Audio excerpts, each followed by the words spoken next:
Customer announcement. Sound quality may not be as it usually is on this podcast. We don't know why, but I expect it's Richard's fault. I'm sure it is. I'm sure it is. I'm not twiddling with anything. I'm sat here quietly, minding my own business, and still, I get the blame. I've switched my phone off. Yes, it's Richard's fault. Okay.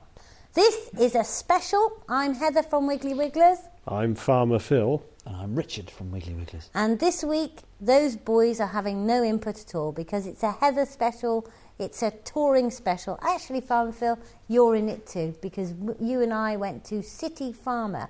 We did, and we learned to always expect the unexpected. We did. While we were there, a band appeared and played the Beatles. But there we are. Yes, in fact, a string quartet appeared and played the Beatles. Excellent. Just as we were looking at ladybirds, which of course are Beatles. Ladybugs, aren't they called? Yes, they're called ladybugs over there. And you did see, did you not, a few weeks ago, the James May and Oz tour of wineries that went to Benziger. We did, and also you brought a few bottles back from Benziger, and very good they were too. And that's a biodynamic winery in the Sonoma Valley. Okay, so that's where you bought your couple of bottles of wine from? Yes. Ah, fantastic. And is it nice wine? I mean, they said, when I remember James May was tasting a bit, and he said, oh, it's very good, and he was disappointed by how much it cost. It was expensive, but the thing is, Rich, you get what you pay for. You do? And he wants a bottle of wine at £6. Right. And I want that too, but this wasn't. Okay. But I really enjoyed it. And if Podchef is listening, it was an extraordinary amount of money, Podchef. So, because I actually smuggled them into Canada and back out of Canada into America because I didn't realise that you couldn't do that. Right. To get them to Podchef, who was in America. Right. So I hope he has quaffed them and enjoyed them suitably. And then we go on from there to City Farmer and on from there to Geek Farm Life. And that's Andrew and Misty in Indiana who are busy on preserving and canning and milking their goat. Their goat was fantastic, Rich. Yeah. It just automatically came out of the goat pen, got up on the milking machine, and they milked it. Fantastic. It wasn't actually a machine, it was just a... Do you like goat's milk? No. Oh, I think it's gorgeous. Do you? There's a few things I like in life, as you know. I don't like melon, and the other thing is goat's cheese I find quite difficult if it's gorgeous. strong. It smells like the goat. It does smell like the goat, and I'm not keen on the smell of goats either. Does that little fact feature in the 10 things that we didn't know about Heather or not? Don't know, but they're in the next catalogue, which you are gonna love. Let's have a Monty fact on farming that has a little American bent in it. MontyCast, a weekly fact on farming. The first cow arrived in America in 1611. Another MontyCast, a weekly fact on farming, next week. Thanks, Monty. Off we go on Heather's tour of America. Here we are at Benziger. Biodynamics is an agricultural method or philosophy started in 1924 by an Austrian scientist named Rudolf Steiner. He was a scientist, a philosopher, and also an educator, the Waldorf school system, for instance, same Rudolf Steiner. It's the oldest form of non-chemical farming going on. It predates organic farming by more than 20 years. Actually goes way beyond organic farming too. It's a lot more stringent and certainly a lot more to it.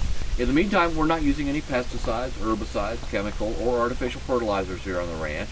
Haven't now for over 13 years. And as you can imagine, there's the occasional challenge associated with this, to say the least. Don't you? You look at Sonoma Mountain up above us there. Now that looks pretty healthy, and it sure was last time I was hiking around up there.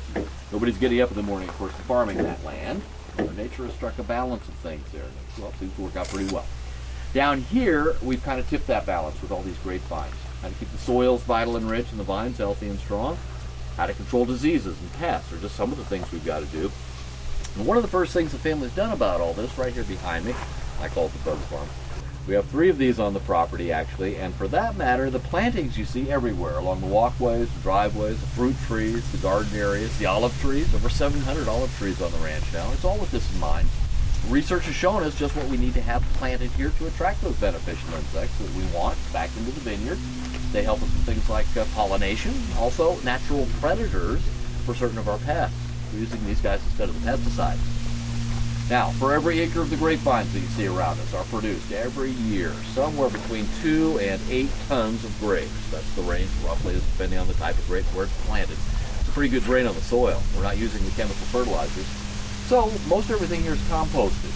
Landscape trimmings, the trimmings from the vines themselves, of course, and also the leftovers from the winemaking process, the skins and the seeds and the stems and the leaves and so on, composted and then worked back into the soil. The philosophy goes beyond just the farming methods too. It gives guidelines for reestablishing the balance of things and making the ecosystem here sustainable. Among other things, bird boxes around the property, they're everywhere. The little ones for our western bluebirds are great caterpillar and grub eaters, for instance.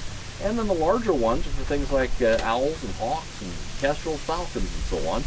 They help control the rodent population, first of all. Turns out gophers kind of like grapevine roots. But they also help control and scare away the flocks of fruit-eating birds that can really do damage to a ripe crop. We recycle all the water used in production too. The ponds and wetlands are planted accordingly to add to the biodiversity, and then we get to use the water for irrigation. Water is quite a precious commodity in these parts. We also actually plant cover crops between the rows of the vines every year just after the harvest. We can't rotate the grapevines. They're sort of a permanent fixture. They'll hopefully be good for a few decades at least, 40, 50, 60 years or more maybe. We can rotate what goes between them though. And the cover crops serve 3 purposes for us. Erosion control, first of all, during the rainy season. Now here, that's really just the winter months. We also use them to amend the soils along with the compost. We'll plant different things just depending on what the soils need. Sometimes it might be more of the legumes, other times just certain grasses. Certain clovers are very important, sometimes mustards even, whatever the soils are in need of. And then the plantings also provide cover and habitat for these good bugs. The beneficial insects propagate, work their way back into the vineyards and take care of things.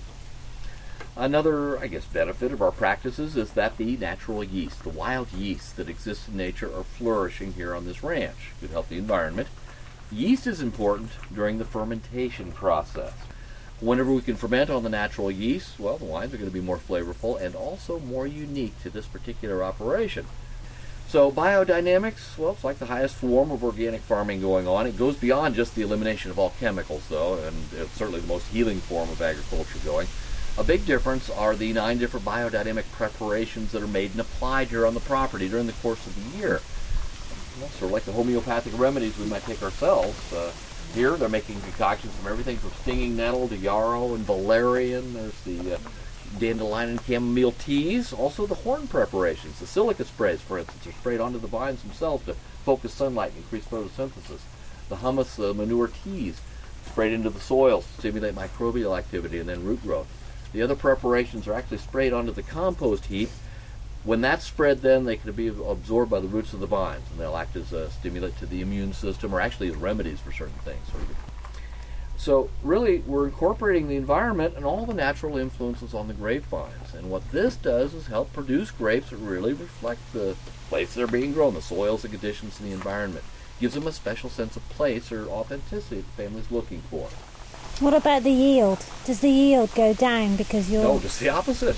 No, much healthier and better. The roots are going way deeper. You look at a cross-section of grapes grown with the... where is the... over here. See? With the chemicals, the roots go down a couple feet just where the chemicals are. With this, the soils are light and airy and healthy all the way down. The roots go down 20 feet or more. Yeah, it's no comparison. Yeah. Now I'm at City Farmer. Well, I'm very pleased to be in the Vancouver City Farmer. Thank you. Can you give me the website, Mike? www.cityfarmer.org. And I'm with Marie and Sharon too. Thank you very much for welcoming us along. And I must say that if any of you hear any background sounds, that's Monty. Hello. And Farmer Phil on tour. Very good. Tell us a little bit about the history of the City Farmer. We're 30 years old, coming up in January. We teach urban agriculture. We teach environmentalism in the city. And you're standing in our demonstration garden in Vancouver, which is an organic garden of 25 years. And Sharon's head gardener. Maria is entomologist. and we do lots of good things here. And you've got a compost hotline. It's the regional Compost Hotline, serves over 2 million people, and we answer about 5,000 calls a year on every subject imaginable to do with compost. I bet you've been asked 1 million times, what do I do with my worms when I go on holiday? I always say probably get a friend interested in them, and a little bit of scraps from there, and then they are kind of, worms aren't so bad, and then next thing you know, you've got somebody else splitting your worms up. Fantastic.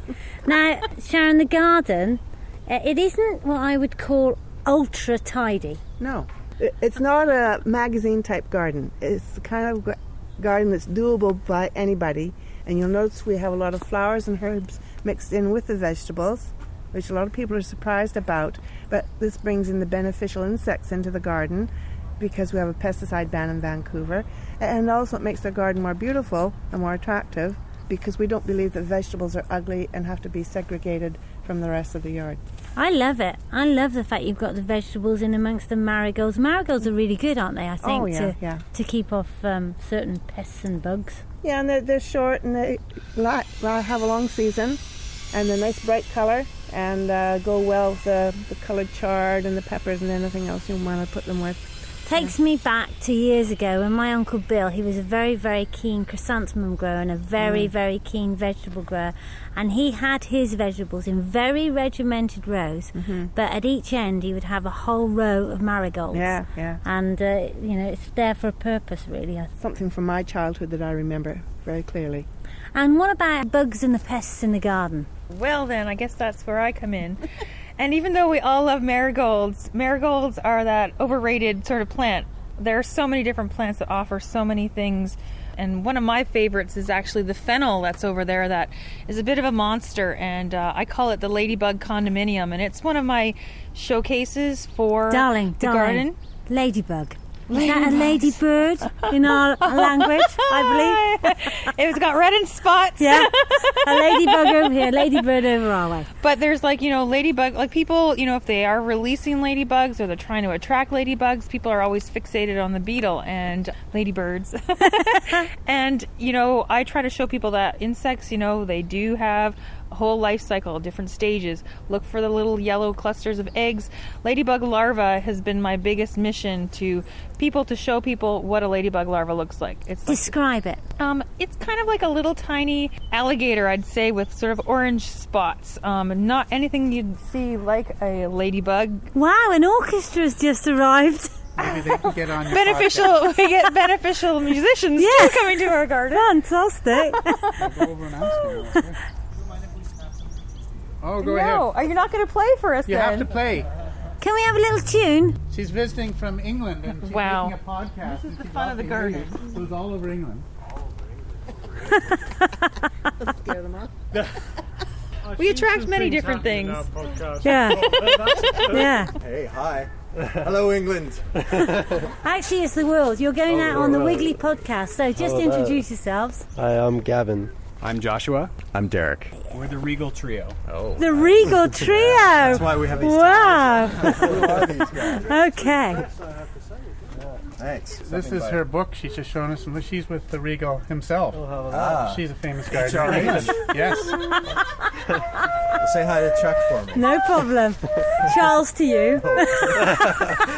Sorry, even with the tie. Huh? 1, 2, 3, 2, 2, 3.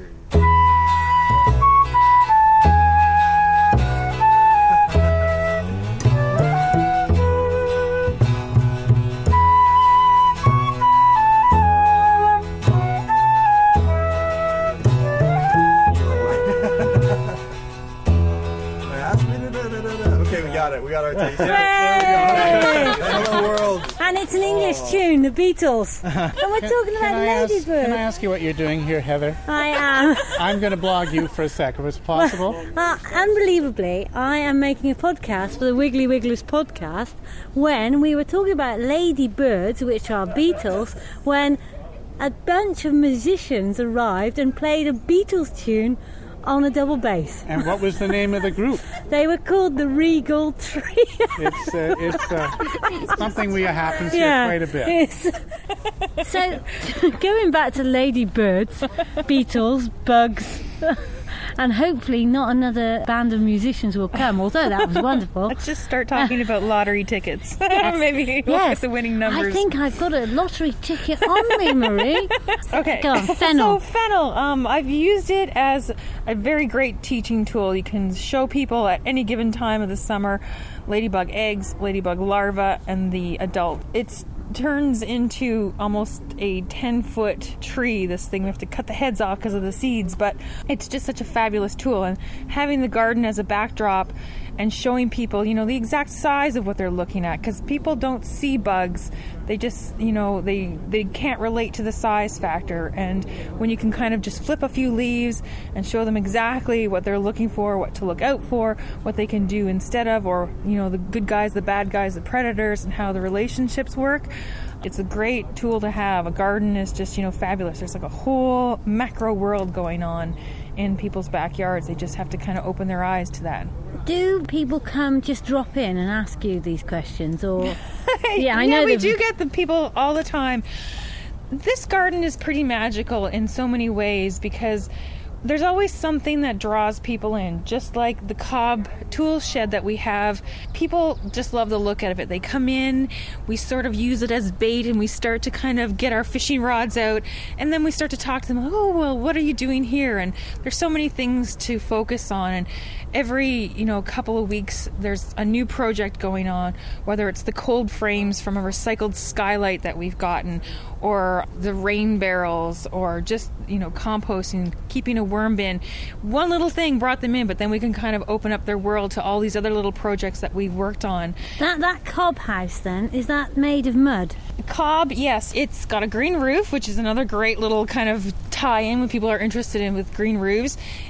A cob structure is made out of straw, clay, sand, and water, and it's mashed up, and it's kind of built in layers, let to dry, and built the next layer up. It was all done by hand by hundreds of volunteers in our back laneway here, and all the extras that have been added in is just like those artistic touches that people just love it. So now I've got a head for this worm corner, but you mentioned, didn't you, that there's been a pesticide ban in Vancouver.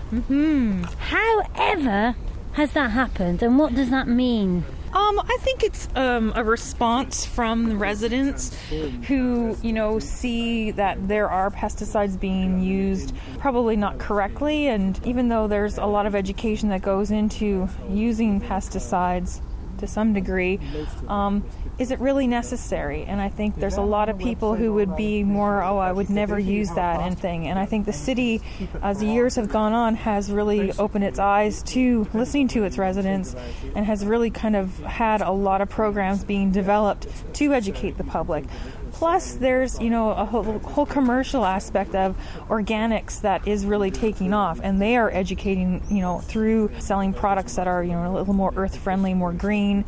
We call it the Gore effect. This past year, all of our programs have been so busy, over and above on waiting lists and things, and it's just, now we've got to catch up with the demand. So more and more people, especially like for Vancouver being such a highly populated place, people don't have backyards to compost in, and they've come from wherever and they're used to composting. Well, what do? Maybe consider using a worm bin. And that's one of the biggest things that we teach here, is how to compost your little veggie and fruit scraps into making it a nice plant fertilizer, a living fertilizer. A plant will never be the same, is what I like to say, and it's fabulous because you can take charge of your own waste. Let's go by these noisy farmers come on, to have a look at Worm Corner. This is a little bit of a site that's kind of under construction. It's getting a little more sun here, so pretty much we've kept worms in there, but now we've sort of moved to keeping them into the cob shed. Oh, I see. So bit more shelter, cooler little place. Going in. And sort of stacked a little bit here. We've only got 2 that are active right here right now. I've got another, actually the worm stackable one that you guys have. Can of worms? Pretty much, yeah. So this one, it pretty much works like a box. You've got the aeration holes on the side, you've got the drainage holes on the bottom. It sits in a tray, it's got a lid, and, you just get a half a pound of red wigglers and you start to feed them. It's not rocket science, but people really, if they're not used to keeping worms, a living organism in a weird little box, then, we kind of talk them through it. We do a 1-hour workshop where everybody comes up to speed to how to set up the bin, how to maintain the bin, and then our Compost Hotline, which is, we're here to answer questions, and people will call us, and if they've got, anything that they need to be troubleshooting, talk them through what's going on, what they're seeing, and try to help them out. So, where would they normally buy a worm bin from? Would they come to you, or are they in the garden centres? Well, they can do it commercially, but we're in a very privileged spot being in Vancouver. The residents have, voiced their wants to the city, and so the city of Vancouver does subsidize our worm bin programs. They're doing a little bit of advertising. They're getting a lot more media play. People are talking about it more, like keeping worms. Oh, that's kind of neat. So it's kind of cool, actually. And people get right into it. They start telling their friends, and so on and so on and so on. So it's definitely growing. Thank you, Marie. Here I am at Geek Farm Life. Well, I'm in Misty and Andrew's barn. I feel completely honoured. Well, we feel honoured that you came by. Exactly. We're up on the deck, and it's an old barn, said? Yeah, built in the 1880s time frame by Amish workers. Isn't it 1870s? Isn't that what the cornerstone in the house says? I can't remember. It's that time frame. And we're up in the hayloft. Normally this would be full of hay. This side would be full of straw. Yeah. The other side would be full of hay. Fantastic. Instead we have alfalfa pellets up there. They take up a lot less room than hay. And what are you feeding those to? The goats. Okay. You can feed it instead of hay. And that noise obviously is the goats. And we've got the turkeys. Tell us why the turkeys are inside all the time. Well, the turkeys fly. Yeah. And that's the problem with turkeys. You put them outside, they'll fly. Did you not clip them? Story. You can clip them, but it's a pain. Yeah. They have big talons and they don't really like to be picked up. Yeah. And then if you clip them, they run out onto the road to investigate whatever car is coming by. Yeah. We did have that one time where they stopped the car and the car stopped and was honking, and then the turkeys were hopping up on the hood and gobbling back every single time the car honked. It was pretty funny. They're more curious than smart, so that's one of the problems with having them outside.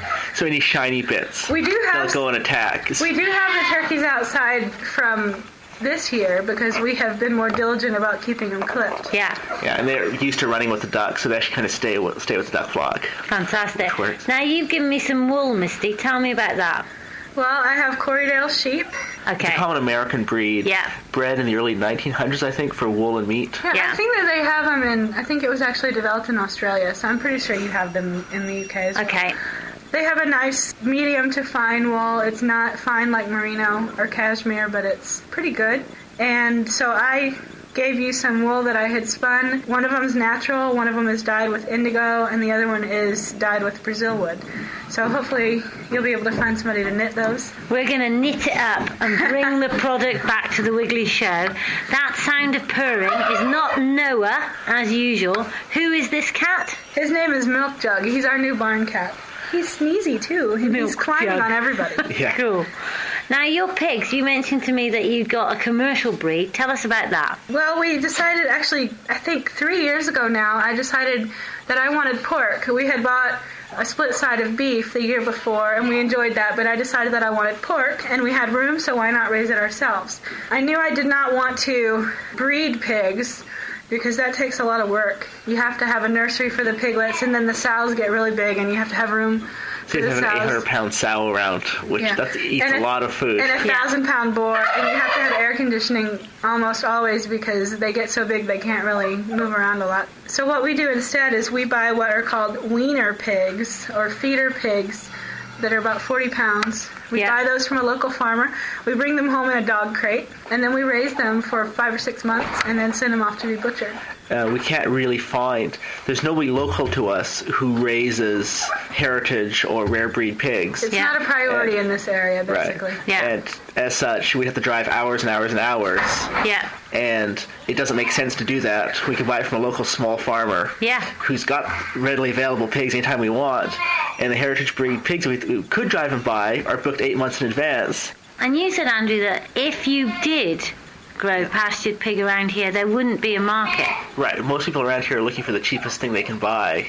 and as such, that's the traditional, raised on elevated floor indoor hog, which you can pick up for a couple bucks a pound.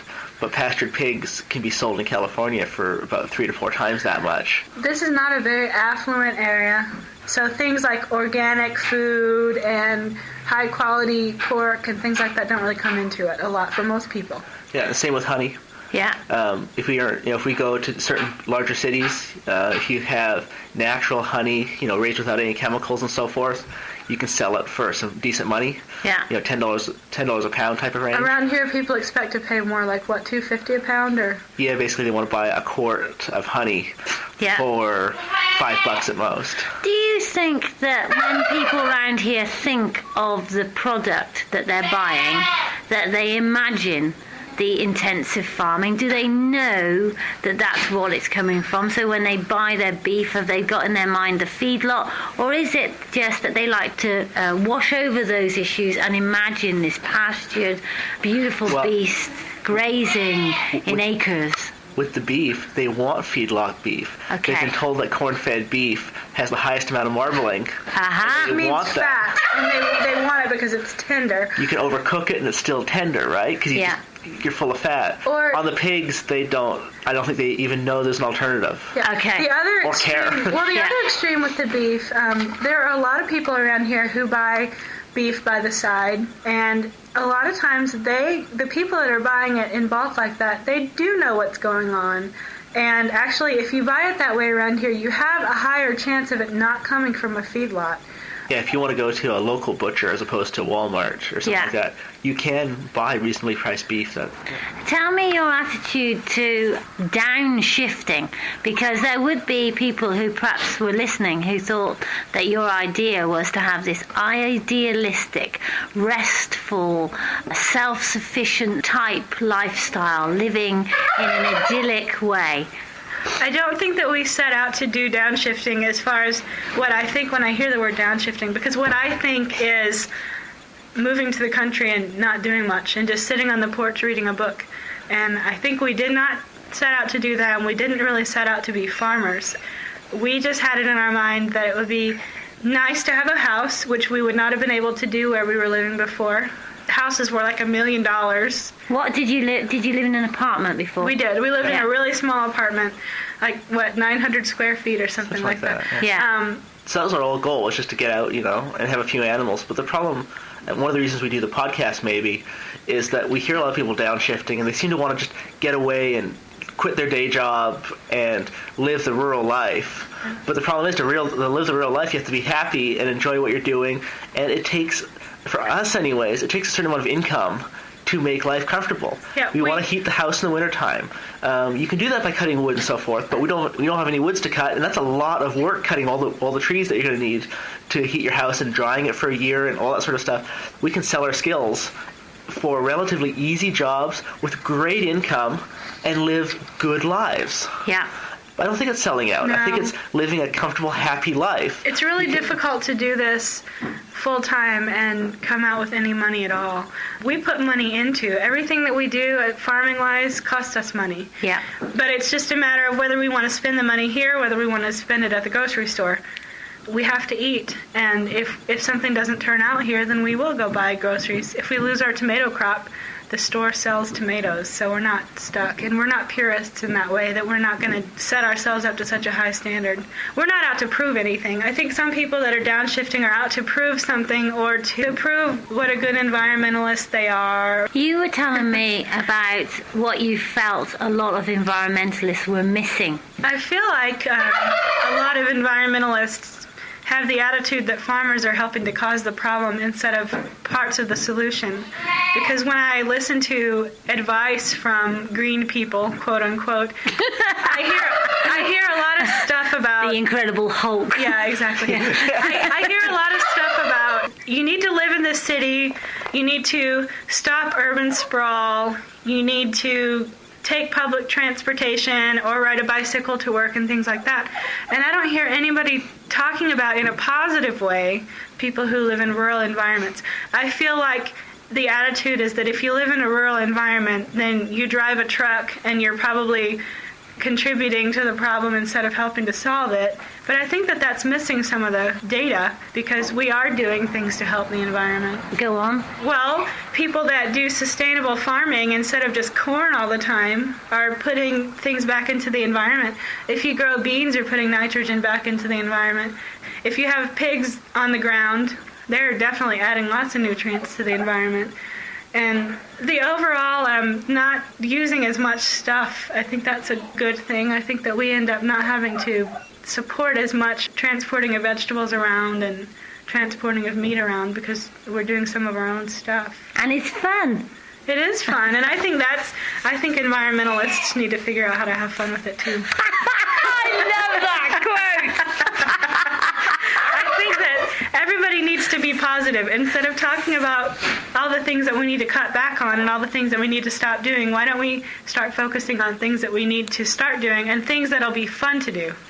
And so what you're saying is really that the balance and the diversity in your animals, in your community, the way that you're connecting is bringing value to your own life. Yes. That's the point. Exactly. Except now when the cat has scratched Andrew. Oh, he's actually biting into my hand. Oh. and the buck is ramming against the door down there. It was a 300-pound goat slamming himself against the door trying to get out. It's because of his scur. I've caught him scratching his scur a couple times on the side of the barn, His too. scur? They're usually disbudded. Yeah. They have their horns taken off. Sometimes if it's not done properly, they can kind of grow back, and then they fall off, and then they grow back, and that's what happens to him, and it really itches. Got ya. Well, we'll go and have a look at him, but I thank you very much for having me. Yes, thank you. Thank you for coming by. No problem. That was great. This was really, really fun. Great. Okay. You're a star. Now we should do an interview of you. Hope you enjoyed the show. If you want to subscribe, go to iTunes. If you'd like to pop a review up, we would be tickled pink as long as you put something good. Thanks for being with us. Hope you enjoy next week's show, which will be an absolute corker. Bye. Bye from me. Bye.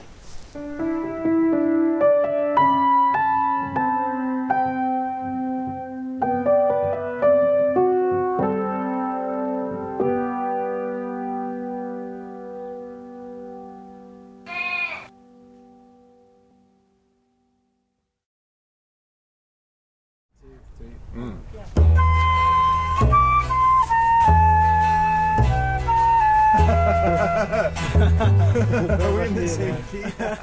E minor, yeah. That's E minor.